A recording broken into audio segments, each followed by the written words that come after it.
पढ़ने के लिए भीतर ज्ञान होना चाहिए। बोलो हाँ। उसी तरह बाहर कुछ नहीं है, सब कुछ जैसे भाषा भीतर है ऐसे भक्ति भीतर होगी तो बाहर परमात्मा को पढ़ पाओगे। भक्ति ही भीतर नहीं है तो बाहर तो तुम्हें पत्थर की मूर्ति नजर आएगी। पत्थर की मूर्ति, अरे ये तो पत्थर की मूर्ति है।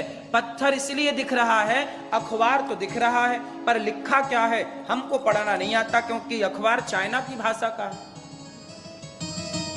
इसका मतलब यह है कि अखबार में लिखा तो सब है, हमें पढ़ना नहीं आ रहा क्योंकि हमें यह भाषा नहीं आती। उसी तरह आपको भक्ति की भाषा नहीं आती इसलिए ईश्वर को पढ़ना नहीं आता। भक्ति की भाषा आ जाएगी तो कण कण में ईश्वर को पढ़ना आ जाएगा। इसलिए भगवान को पढ़ने के लिए प्रेम और भक्ति की भाषा चाहिए। यदि प्रेम है, भक्ति है तो ईश्वर को पढ़ा जा सकता है, और नहीं है तो कभी नहीं पढ़ सकते आप।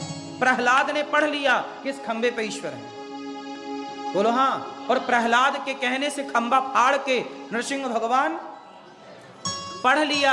नामदेव जी ने किस कुत्ते में भगवान है पढ़ लिया। एकनाथ जी ने किस गधे में भगवान है पढ़ लिया। किस बुजुर्ग में भगवान है। श्रवण कुमार ने पढ़ लिया किस माँ बाप में भगवान है। सती सावित्री ने पढ़ लिया कि पति में भगवान है। पढ़ने वाली पति में पढ़ गई, पढ़ने वाला माँ बाप में पढ़ गया, और ना पढ़ने वाला सामने खड़े थे राम रावण, राम में भी राम को ना पढ़ पाया। सामने